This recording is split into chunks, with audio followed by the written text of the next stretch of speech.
Selanjutnya, Bapak Ibu, saya akan bersaksi kebaikan Tuhan. Selama saya masuk di MDSP, banyak hamba Tuhan yang mendoakan saya. Bahkan saya nggak minta doa pun kadang didoakan.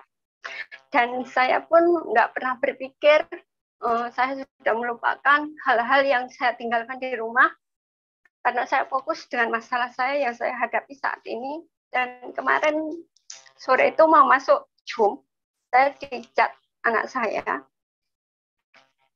Saya kaget juga ya. Tapi saya percaya selama di MDSP itu hamba-hamba Tuhan mengajarkan untuk mendoakan ini itu, pokoknya saya lakukan sampai berapa hari itu saya protes sama Tuhan.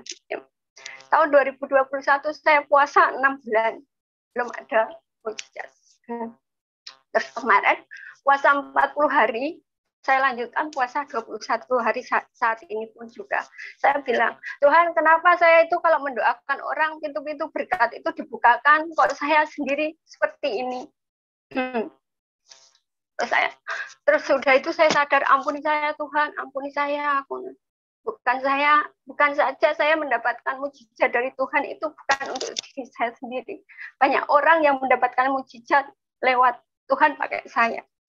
Saya bilang, ampuni saya Tuhan, saya protes terus sama Tuhan. Terus kemarin itu, waktu itu didoakan hamba Tuhan, saya dikasih ayat Mazmur 126, ayat 5-6. Saya itu nggak pernah berpikir bahwa saya pernah beli tanah. Waktu itu ya, ada masalah, terus waktu itu tanda tangan itu kan kredit 250 juta, nggak boleh baca ya. Saya pun nggak mikirin semua yang saya tinggalin, nggak mikirin bahwa akan kembali saya ke tangan saya kembali ya. Kemarin sore itu anak saya, Mak, sertifikatnya udah semua saya pegang, karena harus nunggu saya atas nama saya, terus saya kasih, udahlah ganti nama kamu ke anak-anakku semua. Ada yang belum bisa ya, tapi dengan kesabaran semua adik-adik saya yang menolong orang tua saya dengan sabar, pokoknya mengganti atas nama anak saya semua.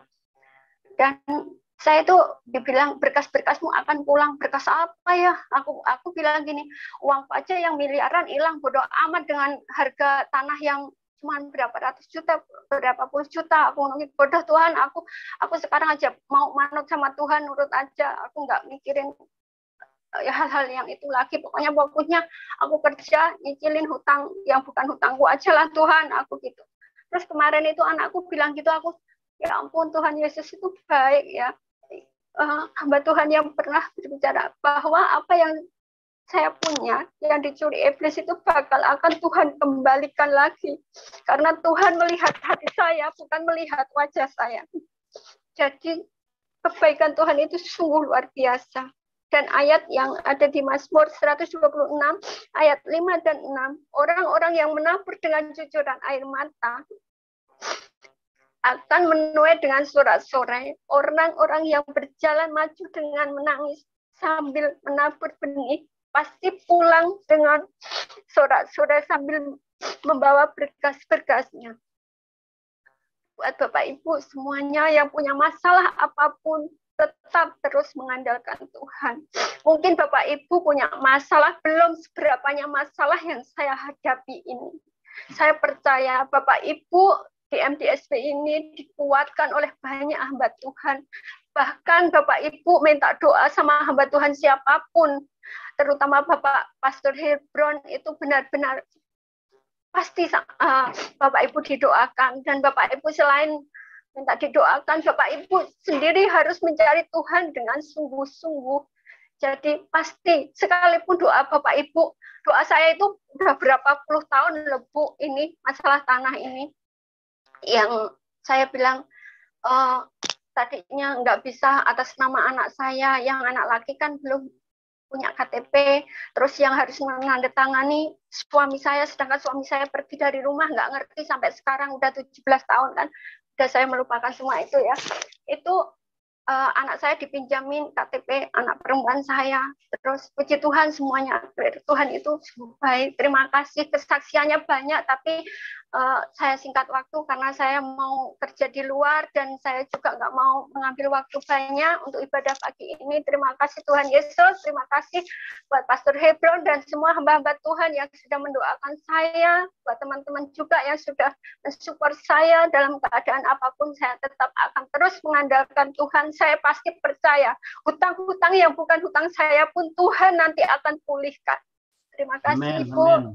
Waktunya saya kembalikan. Tuhan Yesus memberkati. Saya akan. Bapak Surgawi, terima kasih buat pagi hari ini. Terima kasih untuk anugerah Tuhan yang luar biasa, kebaikan Tuhan yang luar biasa yang Tuhan curahkan dalam hidup kami.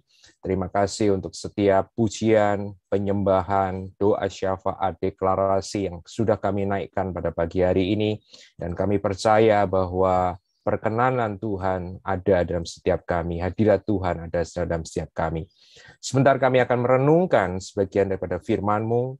Kami minta biarkan Roh Kudus boleh mengurapi sebagian daripada firman-Mu untuk berbicara kepada kami, untuk menyampaikan isi hati-Mu bagi setiap kami, dan berikan kami kasih karunia anugerah supaya kami boleh memahami apa yang menjadi isi hati Tuhan bagi setiap kami. Terima kasih Bapa, kami mengucap syukur di dalam nama Tuhan Yesus kami berdoa. Haleluya.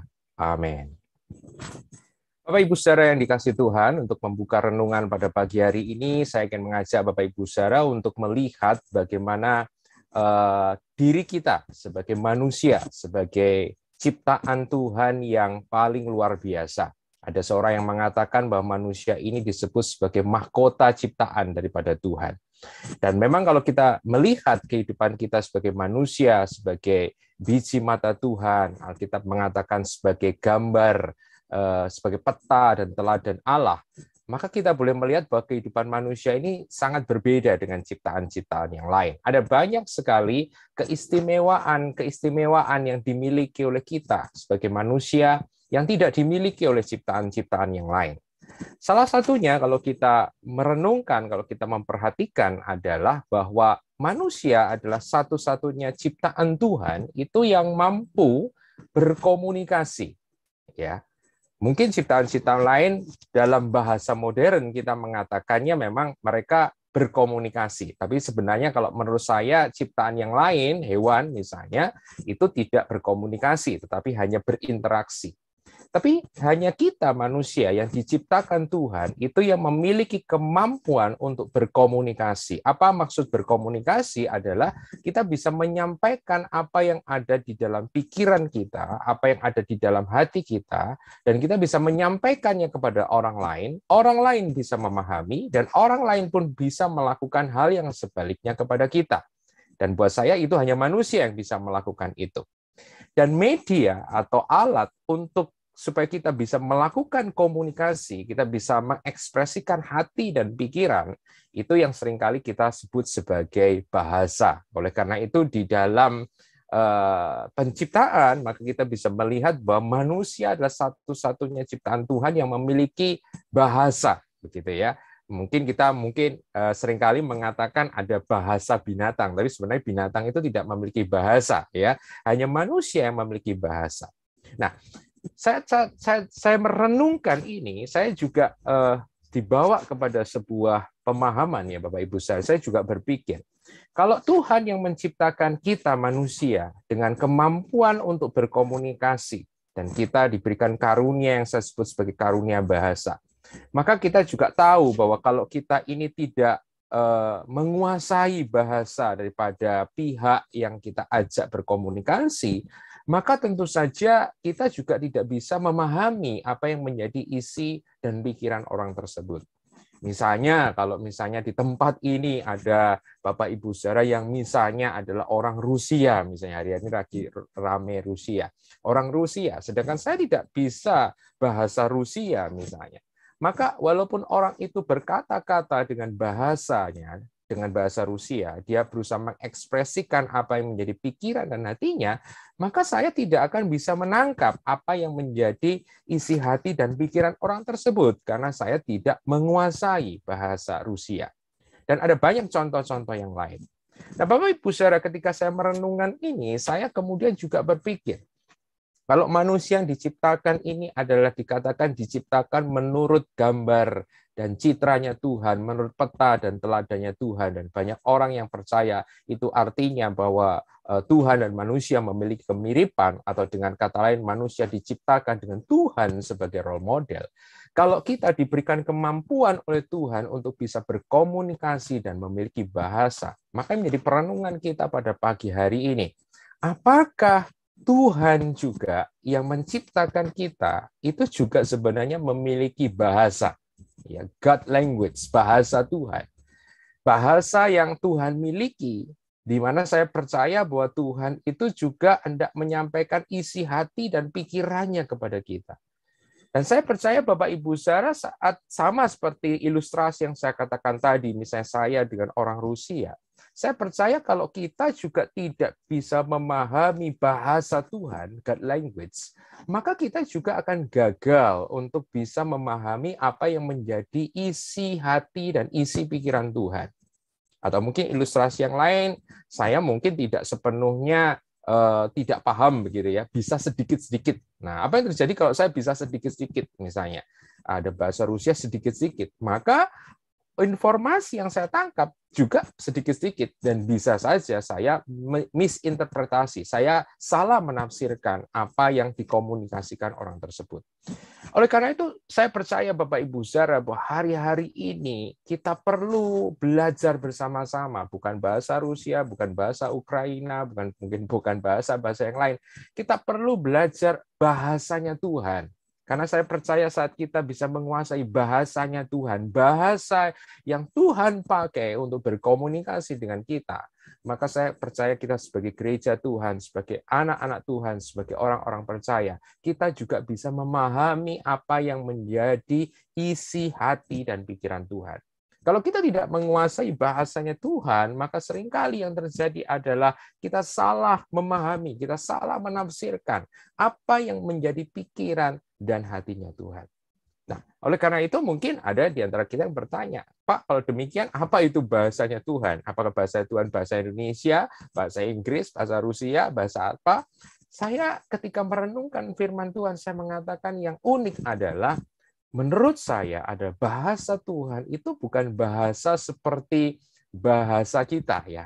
Bahasa Tuhan menurut saya akan kita temui ketika bagaimana ketika Tuhan pertama kali menciptakan manusia dan Tuhan hendak berkomunikasi dengan manusia, maka Tuhan memakai bahasa ini. Bahasa ini bukan bahasa yang terdiri dari kata-kata, tapi bahasa ini ada satu bahasa yang menjadi ciri khas, yang menjadi karakteristik Tuhan, yang bisa kita temui dari dalam Alkitab, dari kitab Kejadian sampai dengan kitab Wahyu. Nah, apakah God's language? Apakah bahasa Tuhan itu? Mari kita melihat bersama-sama, memeriksa Alkitab kita di dalam kitab Kejadian pasalnya yang kedua, dan kita akan membaca di dalam ayatnya yang ke-7.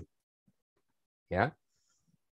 Seringkali di dalam perkembangan psikologi kita juga tahu bahwa bahasa yang kita kenal pertama kali adalah bahasa yang dipakai oleh ibu kita, ya, orang yang paling dekat atau orang yang berinteraksi pertama kepada kita. Oleh karena itu bahasa yang paling kita kuasai disebut sebagai the mother language, bahasa ibu. Nah, ini juga seperti bahasa ibu karena disinilah Tuhan ketika pertama kali menciptakan manusia, Tuhan ternyata sudah berkomunikasi dengan manusia dan dia menggunakan bahasa ini. Apa bahasa apa?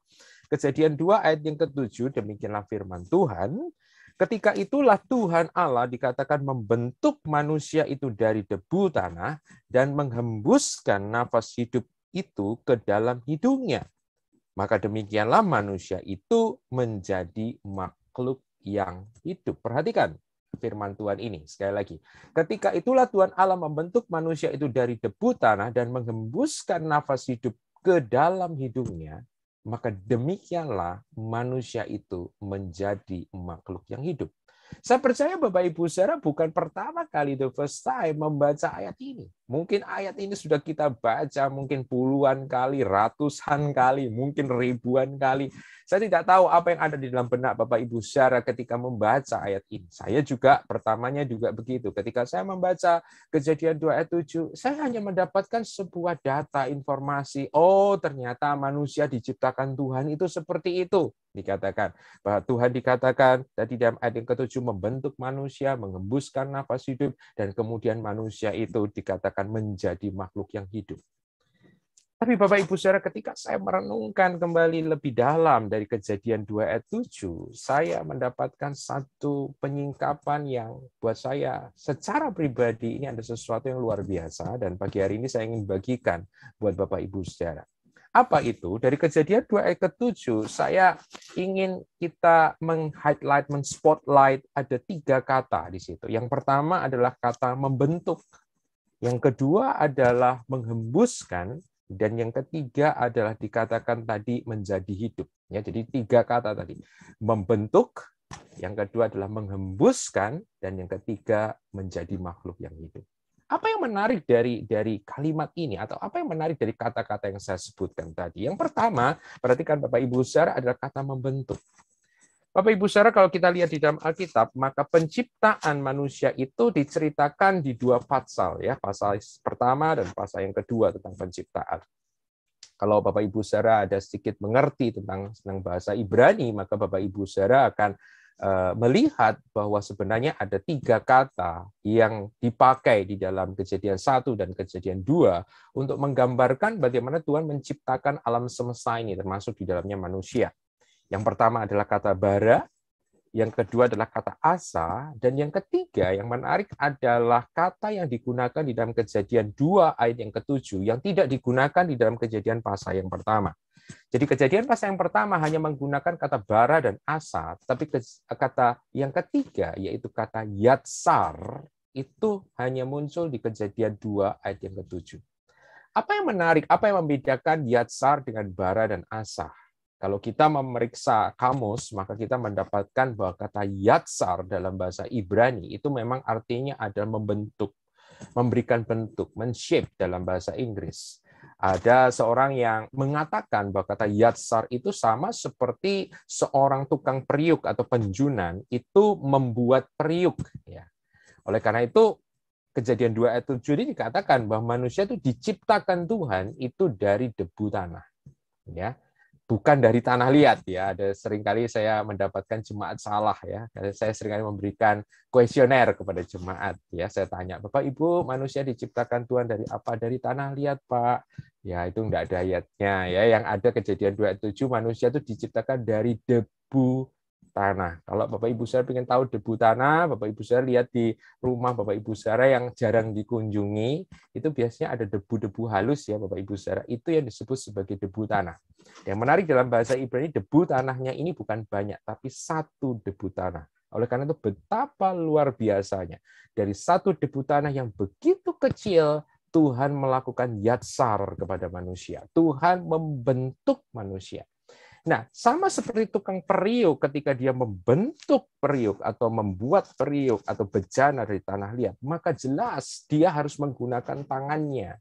Dia harus mengambil tanah liat itu, harus ada kontak fisik, harus ada sentuhan tukang periuk ini kepada bahan yang hendak dipakai itu, dan dari tanah liat itu dibangunlah yatsar menjadi sebuah bejana.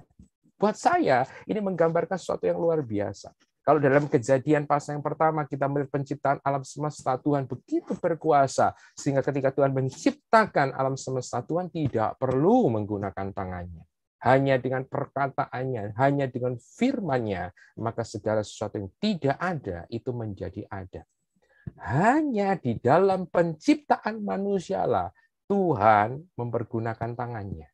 Dan buat saya ini the first time, ini pertama kali Tuhan bukan hanya menggunakan tangannya, tapi Tuhan juga dalam tanda kutip mengotori tangannya, membuat tangannya kotor. Dia mengambil 1 debu tanah dan yatsar membentuk Adam, membentuk manusia pada saat itu.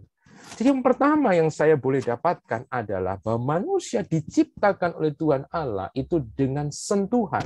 Dan saya percaya dari awal, oleh karena itu kenapa Allah disebut sebagai Bapa, karena kata Bapa artinya adalah source, yang artinya adalah sumber. Oleh karena itu saya boleh mengatakan yang pertama kali bahwa manusia itu diciptakan, manusia itu ada karena sentuhan tangan Bapa. Ya, ini yang saya sebut sebagai the father touch, sebagai zaman Bapa, sebagai sentuhan Bapa. Dan bukan hanya berhenti sampai di situ, Bapak Ibu Saudara. Ketika kita membaca Alkitab, ketika selesai Tuhan membentuk, saya mungkin boleh menggunakan kata seperti patung begitu ya. Adam dibentuk shape-nya, form-nya, secara fisiknya itu sudah terbentuk, tetapi dia belum menjadi makhluk yang hidup. Maka tindakan kedua yang dilakukan oleh Tuhan Allah tadi dalam Kejadian 2 ayat ke-7 dikatakan, maka Tuhan pun menghembuskan nafas hidup itu ke dalam hidung Adam. Bapak Ibu Saudara, kembali saya nggak tahu ya apa pengertian kita tentang menghembuskan. Tapi dalam bayangan saya dari dulu, sebelum saya menemukan kebenaran ini buat saya adalah, kata menghembuskan itu artinya saya artikan itu seperti blow ya, meniup. Ya. Dan kalau meniup, maaf kata, itu adalah dari mulut. Ya, kalau saya meniup, nah, pada pagi hari ini saya mengeluarkan udara itu dari mulut saya. Dan kalau meniup, Bapak Ibu Saudara, itu saya bisa tidak perlu lakukan dari jarak dekat, Bapak Ibu Saudara. Saya bisa melakukan dengan jarak yang agak jauh, tergantung kekuatan tiupan saya sampai seberapa. Dan dulu saya memikirkan ketika Tuhan Allah itu menghembuskan nafas hidup dalam Kejadian 2 ayat ke-7, maka di dalam pikiran saya itu saya mengartikan Tuhan itu meniupkan udara itu ke dalam hidung Adam, sehingga kemudian Adam dikatakan menjadi makhluk yang hidup. Tapi ketika saya mempelajari lagi, saya memperhatikan kembali kata-kata yang dipakai dalam Kejadian 2 ayat ke-7, maka saya disadarkan bahwa di dalam Alkitab kita saja dalam bahasa Indonesia tidak dikatakan Tuhan meniup, gitu ya. Tapi dikatakan apa? Tuhan menghembuskan. Apa perbedaan menghembuskan dan meniup? Buat saya adalah ada satu perbedaan yang signifikan. Kalau meniup tadi saya katakan adalah saya mengeluarkan udara dari mulut saya. Menghembuskan buat saya tidak dilakukan melalui mulut, tapi menghembuskan itu dilakukan lewat hidung kita. Dan kata breath of life, nafas hidup itu artinya adalah udara yang keluar dari rongga hidung kita. Jadi saat kita bernafas, kita menghirup, kita mengeluarkan, ada udara yang keluar masuk, itulah nafas hidup, Bapak Ibu Saudara. Dan kata menghembuskan artinya adalah berarti Tuhan bukan mengeluarkan udara itu melalui mulutnya, tetapi Tuhan itu mengeluarkan udara itu dari rongga hidungnya, dari lubang hidungnya, dari nostrilnya. Maaf kata, kalau misalnya kita lagi pilek ya Bapak Ibu Saudara, kadang-kadang ada kotoran di hidung kita, kadang-kadang kita ya menghembuskan, kita mengeluarkan kotoran itu, kurang lebih ya gambarannya itu seperti itu. Dan kalau itu benar, dan menurut saya ini memang benar, bahwa Tuhan bukan meniupkan nafas hidup, tapi Tuhan menghembuskan nafas hidup, maka Tuhan kalau hendak memasukkan udara yang keluar masuk dari rongga hidungnya ke dalam hidungnya Adam, maka menghembuskan itu nggak bisa jarak jauh, Bapak Ibu Saudara. Kalau meniup itu bisa jarak jauh, tapi kalau menghembuskan itu nggak bisa. Karena sekuat apa udara yang keluar dari rongga hidung kita? Coba kalau Bapak Ibu Saudara misalnya hari ini di Zoom masing-masing, coba menghembuskan, nggak bisa jarak jauh. Betul ya? Harus dilakukan dengan jarak dekat. Jadi, mari pergunakan imajinasi kita, kreativitas kita pada pagi hari ini, ketika Tuhan selesai membentuk Adam, dan kemudian Tuhan berusaha untuk memasukkan nafas hidup dari rongga hidungnya, dari lubang hidungnya, ke dalam lubang hidungnya Adam, maka Tuhan harus mendekat, Bapak Ibu Saudara. Dia harus meletakkan rongga lubang hidungnya itu dekat dengan lubang hidung Adam, dan kemudian dia menghembuskan nafas hidup itu sehingga dari hidung Tuhan masuk ke hidung Adam.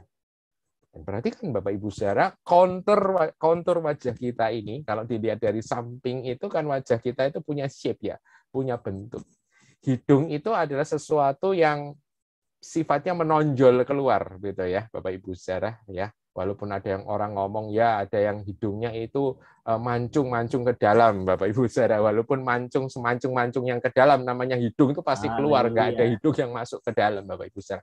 Nah perhatikan, kalau misalnya kita berimajinasi ada dua wajah, Bapak Ibu Saudara, dan ada dua hidung, dan dua hidung itu bertemu, Bapak Ibu Saudara. Perhatikan kontur wajah kita. Saat hidung kita, misalnya, atau hidung seseorang menyentuh hidung orang lain, maka ada bagian lain dari wajah kita ini yang juga bersentuhan, Bapak Ibu Saudara. Betul ya? Kan wajah kita itu seperti ada shape-nya begini ya. Nah, kalau hidung ketemu hidung, Bapak Ibu Saudara, pasti ada bagian yang lain yang juga bersentuhan. Apa Bapak Ibu Saudara? Yaitu bibir kita, mulut kita.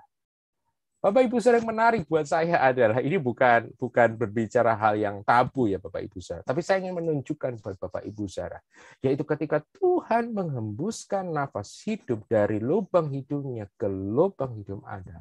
That's the first time menurut saya bibir Tuhan pun menyentuh bibir Adam.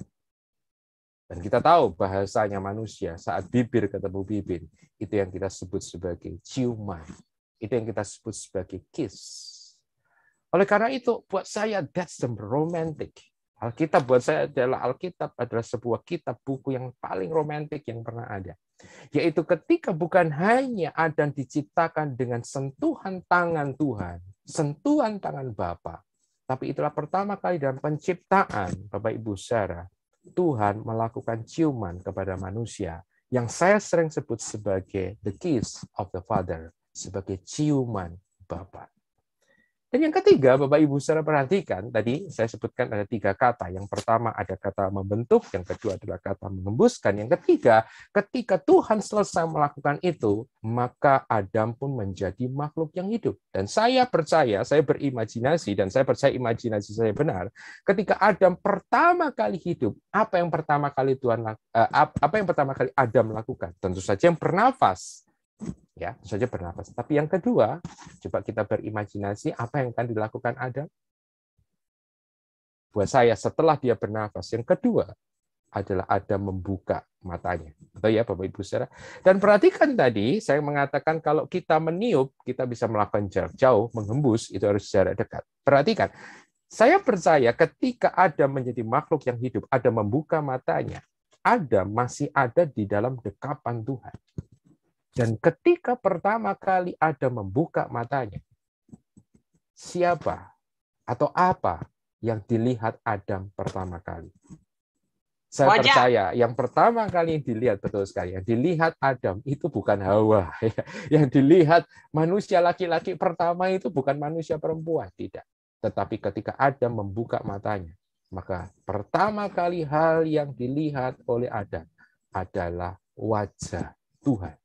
Ini yang saya sebut sebagai the face of the Father. Saya percaya ibu-ibu di tempat ini pasti pernah mengalami bagaimana pertama kali ketika melahirkan anak dan anak itu dibawa ke dalam pelukan ibu-ibu sekalian, maka ibu-ibu akan melihat wajah daripada anak, dan anak itu ya waktu itu memang belum bisa melihat, tapi buat saya ekspresi ketika seorang ibu memandang wajah daripada anaknya itu adalah satu ekspresi yang sangat kental yang nanti saya akan gunakan. Inilah yang saya sebut sebagai God's language. Inilah bahasanya Tuhan. Kita mendapatkan 3 hal. Yang pertama ada sentuhan Bapa. Yang kedua ada ciuman Bapa. Dan yang ketiga ada wajah Bapa. Kalau kita gabungkan 3 ini, sentuhan, ciuman, dan tatapan daripada Bapa, Bapak Ibu Saudara langsung bisa simpulkan apa sih bahasa Tuhan. Buat saya, God's language atau bahasa di Taman Eden yang pertama kali bukan bahasa yang terdiri dari kata-kata, tapi bahasa Tuhan atau bahasa pertama di dalam Taman Eden adalah bahasa kasih dan bahasa keintiman. Love and intimacy, relational intimacy, satu hubungan yang dekat. Buat saya itulah bahasa Tuhan. Oleh karena itu saya percaya bahwa manusia diciptakan dengan bahasa yang seperti itu. Dan semenjak itu saya mendapatkan di seluruh Alkitab, Tuhan selalu berbicara dengan menggunakan bahasa yang sama. Bahasa kasih, bahasa kekariban, bahasa keintiman. Dan Tuhan selalu mencari hubungan. Inilah bahasa yang dipakai oleh Tuhan. Oleh karena itu seperti yang di awal saya katakan tadi, kalau kita gagal memahami bahwa bahasa Tuhan adalah bahasa kasih, kalau bahasa Tuhan adalah bahasa kekariban, kalau bahasa Tuhan adalah bahasa hubungan. Kalau kita tidak paham ini, maka kita akan jatuh, Bapak Ibu Saudara, ke dalam sebuah metode atau dalam sebuah spirit yang berbeda. Itu yang sering kali kita diajar sebagai roh agamawi, sebagai roh agama. Perhatikan Bapak Ibu Saudara, ketika manusia pertama kali kemudian jatuh ke dalam dosa, apa yang bisa kita baca di dalam kitab Kejadian pasal yang ketiga? Dikatakan ketika Adam dan Hawa mengambil buah pohon pengetahuan yang baik dan jahat itu dan memakannya, dan pada waktu itu dikatakan mata mereka terbuka, dan ketika dikatakan dalam firman Tuhan, Tuhan berjalan-jalan dalam Taman Eden, dan perhatikan, pertanyaan, the question, pertanyaan pertama yang Tuhan kemukakan ketika setelah manusia jatuh ke dalam dosa adalah, di manakah engkau? Tuhan tidak bertanya, apakah engkau makan buah itu, apakah engkau mengambil buah itu, tidak. Tetapi pertanyaan yang pertama adalah, where are you? Di mana engkau? Sekali lagi, apa yang dicari Tuhan? Buat saya konsisten dengan Kejadian 2 ayat 7, Tuhan mencari sebuah relasi, Tuhan mencari sebuah kedekatan, Tuhan mencari sebuah hubungan, Tuhan mencari sebuah cinta, sebuah fellowship. Itulah bahasa kasih Tuhan. Dan ketika manusia jatuh ke dalam dosa, manusia kehilangan itu, walaupun tidak seluruhnya, tetapi manusia kehilangan bahasa kasihnya Tuhan, bahasa Eden buat saya, bahasa yang ada dalam Taman Eden. Dikatakan Alkitab pun mencatat pada waktu itu, kemudian apa, manusia menyembunyikan dirinya dari Tuhan. Dan ketika Tuhan bertanya kepada Adam, Adam mengatakan, aku menjadi takut. I'm afraid, I'm fear. Saya takut Tuhan. Ya. Dan perhatikan di dalam Alkitab juga secara konsisten kita akan mendapatkan bahwa kasih itu selalu opposite dengan ketakutan. Yohanes mengatakan di dalam kasih tidak ada ketakutan. Jadi kalau kita ada dalam kasih, kita tidak mengalami ketakutan. Sebaliknya kalau kita merasa ketakutan, Bapak Ibu Saudara, berarti kita tidak sempurna di dalam kasih. Itu yang dikatakan 1 Yohanes. Dan buat saya berarti inilah bahasanya Tuhan. Oleh karena itu saya mengajak, mari Bapak Ibu Saudara yang dikasihi oleh Tuhan, mari kita kembali belajar kepada the first language, kepada bahasa pertama yang diberikan Tuhan kepada kita. Bahasa hubungan, bahasa cinta, bahasa kasih, bahasa keintiman, bahasa kekaripan. Saya menggunakan kata-kata yang berbeda yang sebenarnya sama untuk membuat kita paham. Kenapa saya harus mengatakan begini? Karena sering kali kita sebagai anak-anak Tuhan, kita orang-orang Kristen, kita yang diberikan pewahyuan, kita yang sudah diselamatkan, kita yang telah ditebus, sering kali kita lupa tentang hal ini, Bapak Ibu Saudara. Sering kali kita meninggalkan relasi, sering kali kita meninggalkan kekaripan, seringkali kita meninggalkan keintiman dengan Tuhan. Seringkali kita meninggalkan sebuah the nearness, kedekatan dengan Tuhan. Dan kita menggantikan hubungan dengan Tuhan itu dengan tindakan-tindakan yang kita percaya seringkali sadar atau tidak sadar. Kita menyangka bahwa Tuhan itu mencari itu, tapi sebenarnya enggak. Ada seberapa banyak kita berusaha berhubungan dengan Tuhan dengan menggunakan action, tindakan-tindakan. Tindakan-tindakan itu bisa berbicara tentang pelayanan atas nama pelayanan, bisa berbicara dalam tanda kutip doa, bisa berbicara tentang persembahan, bisa berbicara tentang membaca kitab suci. Kita menyangka ketika kita melakukan itu, maka Tuhan akan senang. Dan saya mengatakan ya, tentu saja Tuhan senang ketika kita berdoa, Tuhan senang ketika kita membaca firman-Nya. Tapi ingat ini Bapak Ibu Saudara, seringkali apa yang disebut dengan agamawi itu mengerikan, bukan karena agamawi itu ada sesuatu yang jahat. Buat saya yang mengerikan di dalam hal spiritual yang disebut agamawi adalah kita mempergunakan, kita melakukan hal-hal yang Tuhan perintahkan di dalam firman-Nya, tetapi tanpa adanya sebuah hubungan, tanpa adanya sebuah kedekatan, tanpa adanya sebuah relasi di dalamnya. Hal-hal yang kita lakukan itu tanpa hubungan di dalamnya, itulah yang menjadi agamawi. Saya memperjelas maksud saya adalah seperti ini. Ada berapa banyak doa-doa kita keluar bukan dari kerinduan kita, bukan dari hati kita, bukan dari kekaripan kita, bukan dari kehausan kita, tapi seringkali maaf kata Bapak Ibu Saudara, karena sudah biasa, sudah jadi rutinitas, sudah jadi tugas, sudah jadi ya itu bagian saya. Atau yang lebih parah lagi ada yang mengatakan, kalau saya tidak berdoa nanti Tuhan akan menghukum saya. Sehingga ada banyak orang yang berdoa, ya mereka berdoa, ya mereka melayani, ya mereka pergi ke gereja, ya mereka pergi beribadah, ya mereka melakukan bahasa kita mungkin karismatik penyembahan, bahkan berendam. Hari-hari ini ada kata berendam dalam hadirat Tuhan.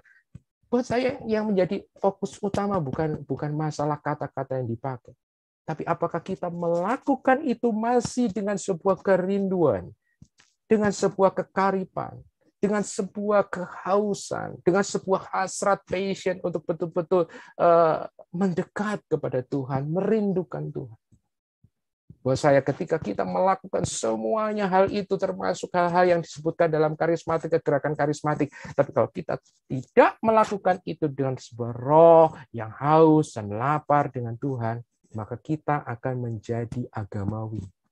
Buat saya agamawi bukan hanya berbicara pendeta yang pakai jubah panjang, kemudian beribadah di gereja yang high church gitu ya, yang pakai kidung, yang pakai organ. Seringkali kita mengatakan itu agamawi. Kalau kita nggak agamawi karena kita nggak pakai jubah. No. Buat saya agamawi dan tidak agamawi tidak ditentukan dengan model atau cara kita beribadah. Tapi agamawi dan tidak agamawi ditentukan apakah kita masih melakukan itu dengan hati atau kita melakukan itu semua hanya karena kebiasaan-kebiasaan, tradisi-tradisi kita. Bapak Ibu saya, ini menjadi satu warning buat kita, menjadi satu peringatan kepada kita. Oleh karena itu, kenapa salah satu pesan, kurang lebih saya mengatakan mungkin 7 tahun yang belakangan ini, Tuhan berbicara sangat kuat tentang arti kehadiran presence. Karena buat saya, ini, karena Tuhan hendak mengembalikan gereja, pertama kali gereja, kepada bahasa pertama yang dipakai Tuhan, yaitu bahasa kasih, bahasa keintiman, bahasa kedekatan dengan Tuhan. Dan Bapak Ibu saudara yang sangat menarik oleh karena itu, kenapa dari Kejadian 2 ayat ke-7 3 hal yang kita dapatkan itu, ternyata kita akan dapatkan itu di bagian-bagian lain dari firman Tuhan. Saya akan mencoba untuk mengajak Bapak Ibu saudara untuk melihat bagian-bagian lain dari firman Tuhan yang berkaitan dengan itu. Yang pertama misalnya kita membaca dalam Perjanjian Baru, Matius 8, Bapak Ibu saudara, Matius 8. Di dalam pelayanannya, Tuhan Yesus dikenal melakukan banyak mujizat. Itu salah satu yang dilakukan oleh Tuhan. Yang salah satunya ini dicatat dalam Matius 8 ayat yang pertama sampai dengan ayat yang ketiga. Tuhan menyembuhkan seorang yang sakit kusta. Gitu ya. Nah, mari kita membaca Matius 8 ayat yang pertama sampai dengan ayat yang ketiga. Setelah Yesus turun dari bukit, orang banyak berbondong-bondong mengikuti dia.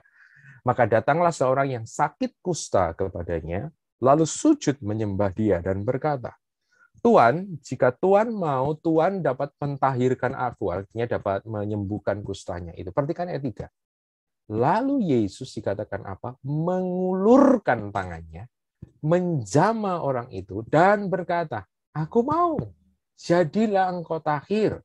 Seketika itu juga tahirlah orang itu daripada kustanya. Perhatikan ayat ketiga. Saya seringkali berimajinasi ketika saya membaca Alkitab, Bapak Ibu saudara, bukankah Tuhan Yesus adalah pribadi yang sangat berkuasa ya? Kita pernah melihat satu storyline di dalam Alkitab ketika ada orang sakit, hamba seorang perwira di Kapernaum sakit, Bapak Ibu saudara. Tuhan menyembuhkan, karena Tuhan Yesus ada pribadi yang berkuasa. Kalau Tuhan menyembuhkan, sama dengan kitab Kejadian, sebenarnya Tuhan tidak perlu susah payah ya. Hanya dengan by a word, dengan sebuah sepatah kata dari mulut Tuhan, kesembuhan itu bisa terjadi. Jadi saya berimajinasi dalam Matius 8 tadi, sebenarnya Tuhan tidak perlu susah-susah ya.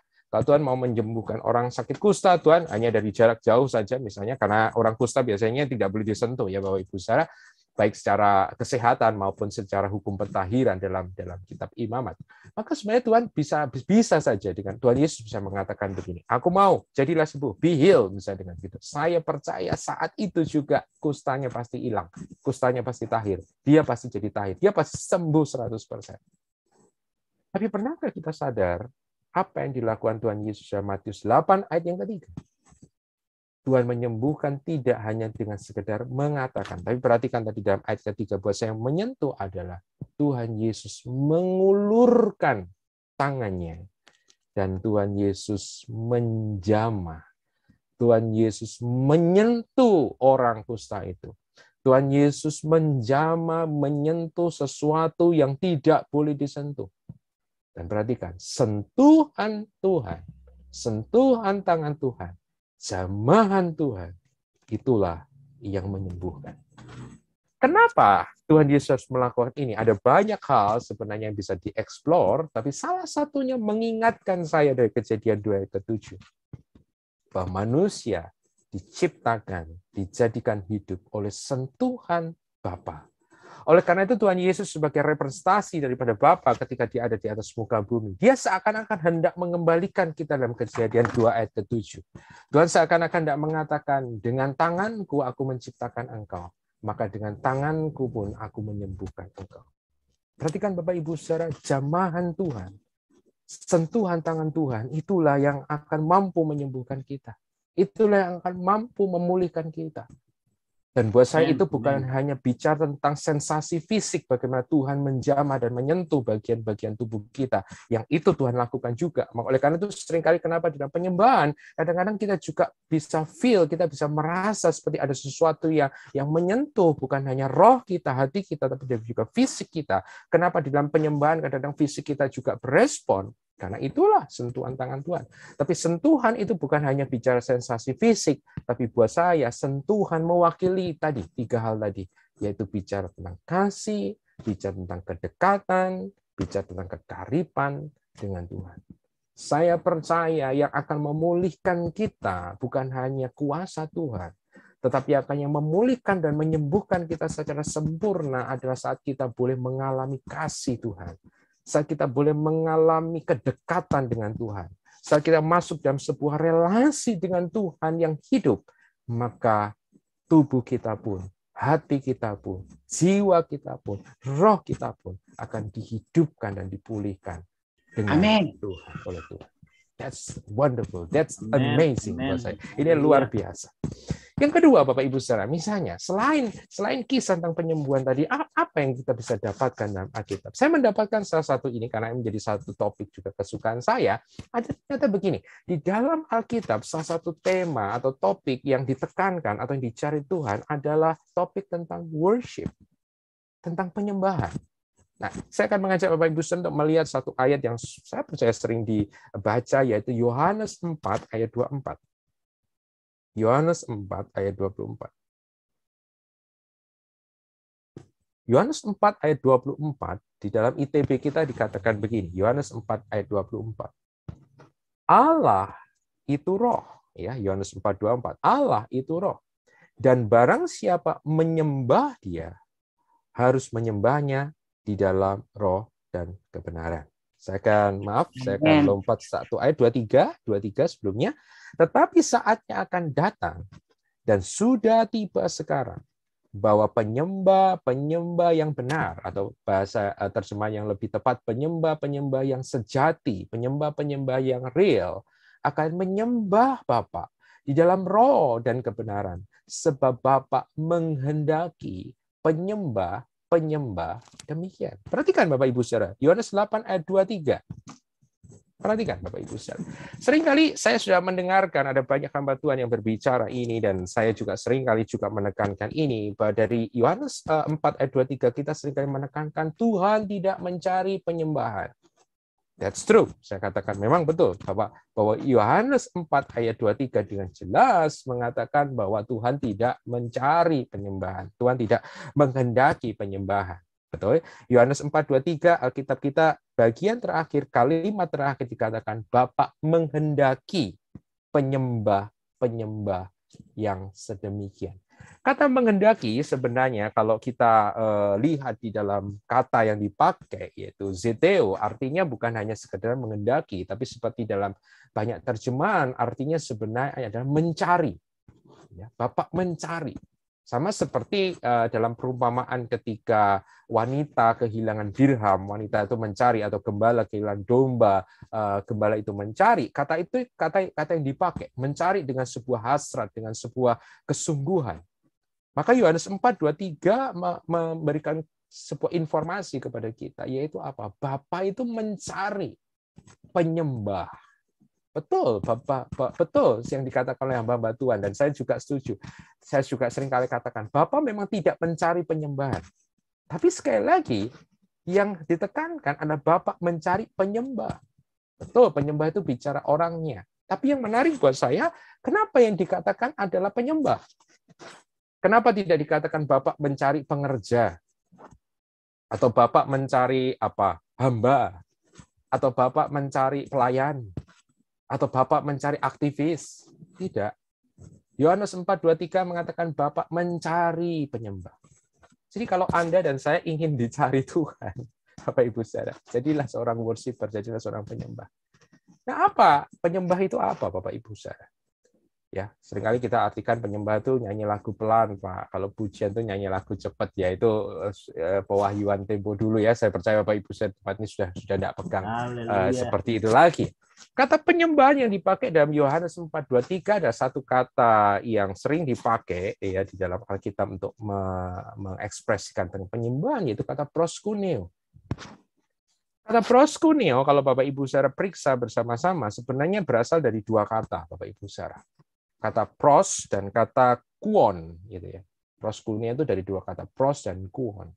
Kata pros, tahukah Bapak Ibu Saudara bahwa kata pros itu artinya adalah approaching, datang mendekat. Nah, sekali lagi kata dekat ini kembali lagi muncul ya. Datang mendekat atau menghampiri itu pros. Sedangkan kuon itu ada yang mengartikan adalah anjing. Oleh karena itu ada seorang hamba Tuhan, kalau nggak salah Graham Kendrick, saya pernah baca bukunya, mengartikan bahwa kata proskuneo itu diibaratkan seperti seekor anjing yang menjilat tangan tuannya.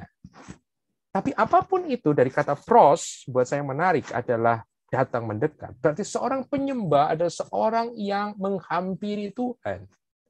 Seorang penyembah adalah seorang yang datang mendekat kepada Tuhan. The nearness. Dan kata dekat buat saya boleh saya gantikan dengan kata karib, dengan kata intim, ya. Boleh saya gantikan dengan kata kasih. Jadi sekali lagi kita mendapatkan satu pewahyuan ini, Bapak Ibu Saudara. Kenapa Bapa mencari orang-orang yang mendekat kepada Dia? Karena kembali ke dalam Kejadian 2 ayat ke-7, sebab ketika Bapa menciptakan manusia, maka Bapa itu mencipta manusia di dalam kedekatan. Bapa tidak mencipta manusia dari jarak jauh. Bapa tidak meniupkan nafas hidup, Bapa menghembuskan nafas hidup. Oleh karena itu, the nearness, kedekatan itu yang dicari oleh Tuhan. Dan saya percaya itu yang dicari oleh kita. Makanya kalau kita itu melakukan aktivitas penyembahan, misalnya nyanyi lagu pelan atau apapun itu, tanpa hati, tanpa kedekatan, dan kita tidak melakukan penyembahan dan sebuah kedekatan, maka kita akan berakhir dengan sebuah kekosongan, Bapak Ibu saudara. Ada berapa banyak di antara kita yang selesai ibadah kadang-kadang justru merasa lebih kosong daripada sebelum beribadah. Kenapa buat saya? Karena kita sedang berusaha melakukan ritual tanpa hati. Kita sedang melakukan penyembahan tanpa hati, melakukan doa tanpa kedekatan, melakukan pelayanan tanpa sebuah relasi. Ya. Oleh karena itu kenapa Alkitab mengatakan Bapa mencari orang-orang yang mendekat. Ya. Jadikan kedekatan dengan Tuhan sebagai prioritas di dalam hidup kita. Yang ketiga, lalu bagaimana dengan wajah Tuhan? Bapak Ibu saudara sangat menarik kalau Bapak Ibu saudara punya aplikasi, silakan nanti search sendiri ya, atau boleh cari di Google juga boleh. Dari satu kitab saja, kitab Mazmur, ya. Kalau Bapak Ibu saudara mengeluarkan kata wajah di dalam ayat-ayat dalam kitab Mazmur, maka Bapak Ibu saudara akan mendapatkan hal yang luar biasa. Yaitu apa, Bapak Ibu saudara? Bahwa ketika Bapak Ibu saudara mendapatkan kata wajah, maka Bapak Ibu saudara akan mendapatkan dua grup ayat ya buat saya. Yang pertama adalah apa? Ketika ayat-ayat yang berbicara tentang bagaimana wajah Tuhan itu terarah kepada Israel, kepada umatnya, menggunakan ungkapan yang berbeda-beda ya. Menyinari kami dengan wajah-Mu, menghadapkan wajah-Mu kepada kami. Oh, ada banyak kalimat-kalimat seperti itu. Dan kita dapatkan setiap kali Alkitab mengatakan wajah Tuhan menghadap kepada orang tersebut atau wajah Tuhan menyinari orang tersebut, maka hasilnya kita akan lihat selanjutnya akan selalu diiringi dengan apa? Berkat itu akan datang. Keselamatan itu akan datang. Kelepasan itu akan datang. Kemenangan itu akan datang. Kemerdekaan itu akan datang. Itu terjadi. Jadi perhatikan saat wajah Tuhan terarah kepada seseorang, maka all the blessing, maka segala berkat itu akan datang menghampiri orang tersebut. Tapi ada kelompok kedua di dalam ayat firman Tuhan yang mengatakan saat wajah Tuhan itu berpaling, saat wajah Tuhan itu tidak menghadap orang tersebut atau tidak menghadap kepada Israel, apa yang terjadi? Maka kelompok-kelompok ayat ini berbicara kutuk, hukuman, ya, kebinasaan itu akan terjadi kepada orang tersebut. Jadi kenapa ayat-ayat di dalam Mazmur itu sangat menekankan saat wajah Tuhan itu terarah, saat wajah Tuhan itu menghadap kepada seseorang, maka segala berkat itu akan mengalir. Karena saya percaya bahwa manusia itu memang hidup, Bapak Ibu Saudara, dalam konteks pertama kali. Dia hidup melihat pertama kali yang dilihat adalah wajahnya Tuhan.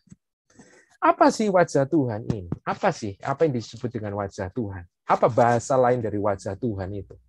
Bapak Ibu Saudara, menarik ya kalau kita belajar bahasa Ibrani, karena bahasa Ibrani itu tidak memiliki kata yang kita punya seperti dalam bahasa Indonesia atau dalam bahasa Inggris. Dalam bahasa Indonesia kita mengenal kata hadir, kehadiran, ya. Dalam bahasa Inggris kita mengenal kata presence, ya, Bapak Ibu Saudara. Tapi orang Israel itu tidak punya kata untuk mengatakan Tuhan hadir, itu nggak ada, Bapak Ibu Saudara.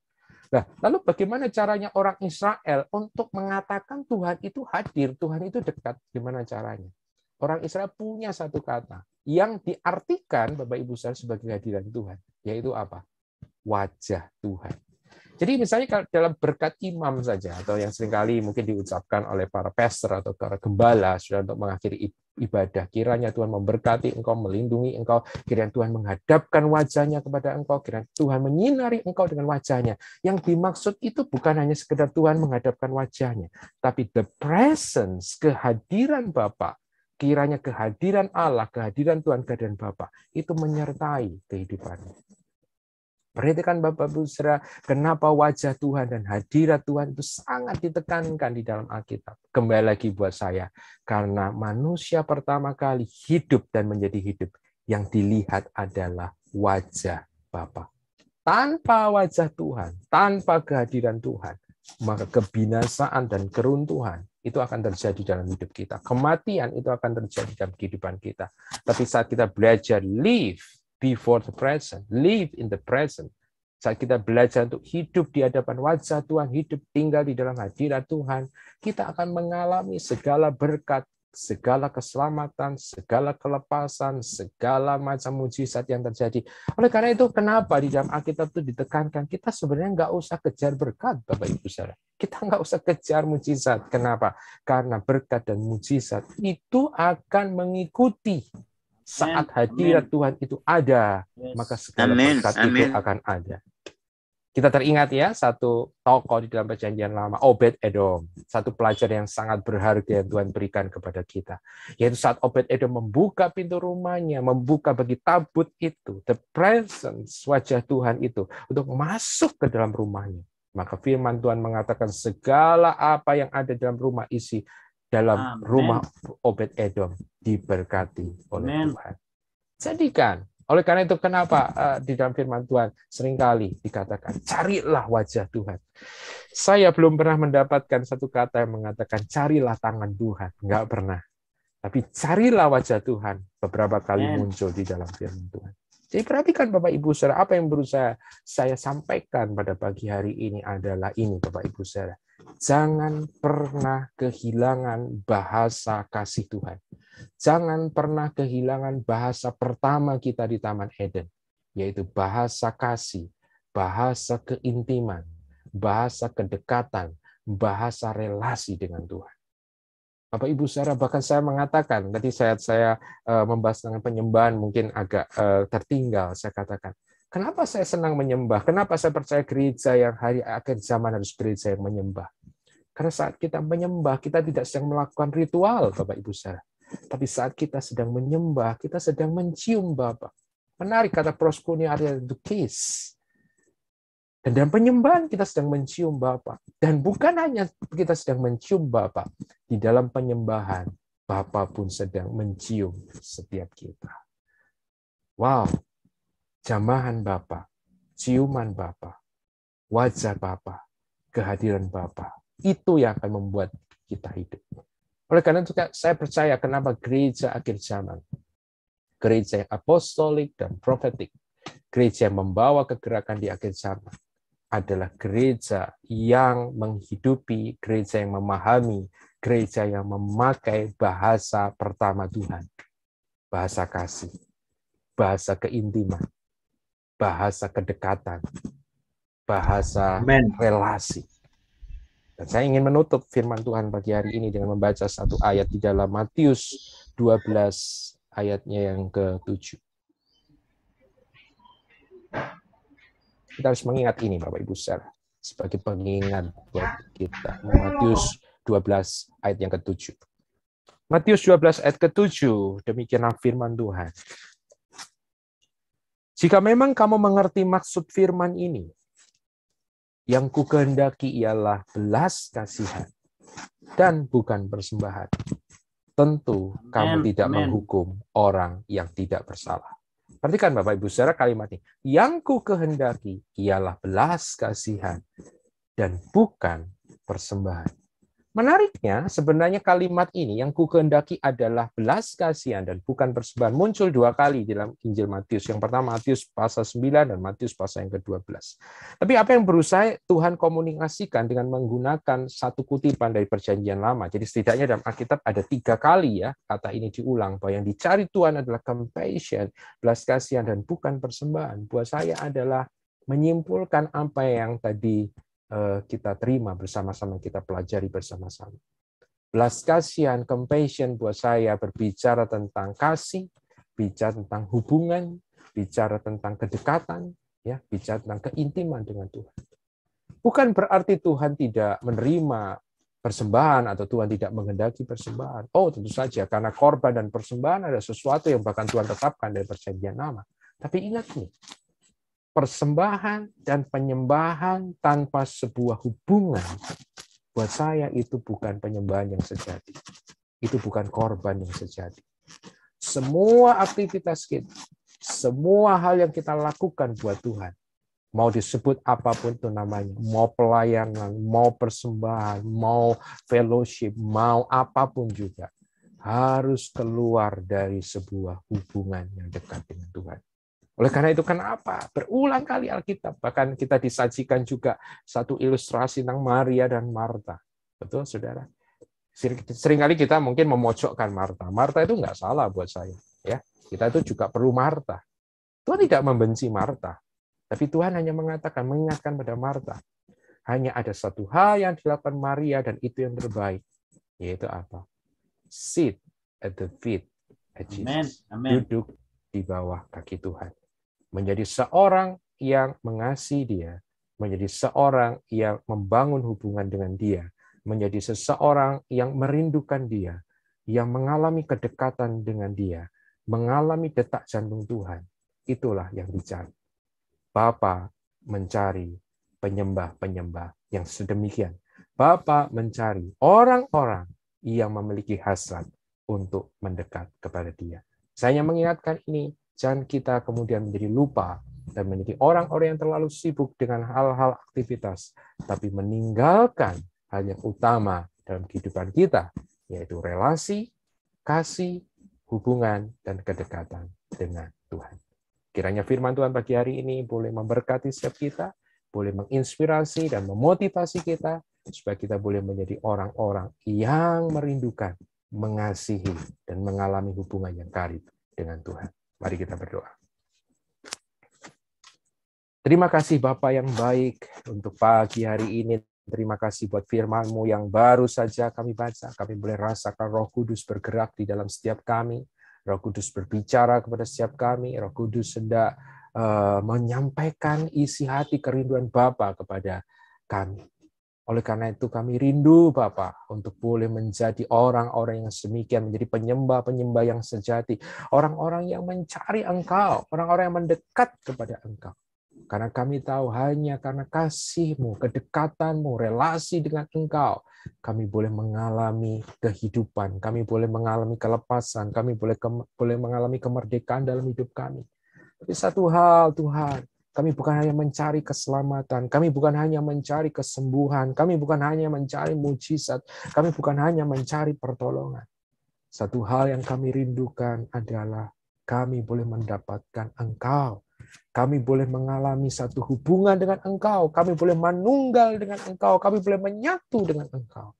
Itulah kerinduan kami. Dan kami percaya itulah yang juga menjadi kerinduan-Mu bagi setiap kami. Terima kasih Engkau memberkati setiap rekan-rekan yang tergabung di dalam doa pagi, baik secara online bersama-sama kami lewat YouTube, ataupun yang akan bergabung dengan kami di waktu-waktu yang sesudah ini. Kami berdoa, biarkan passion, hasrat, kerinduan yang sama untuk mendekat kepada Engkau, itu terus membara, terus ada dalam hidup kami, bahkan semakin membesar dalam kehidupan kami. Karena kami percaya saat kami melakukan itu, kami akan lihat kemuliaan-Mu, kebaikan-Mu akan dinyatakan dalam hidup kami, dan itu akan menyentuh orang-orang di sekeliling kami dan mengubahkan orang-orang yang ada di sekeliling kami. Terima kasih Bapa. Kami mengucap syukur di dalam nama Tuhan Yesus Kristus kami berdoa. Haleluya. Amin.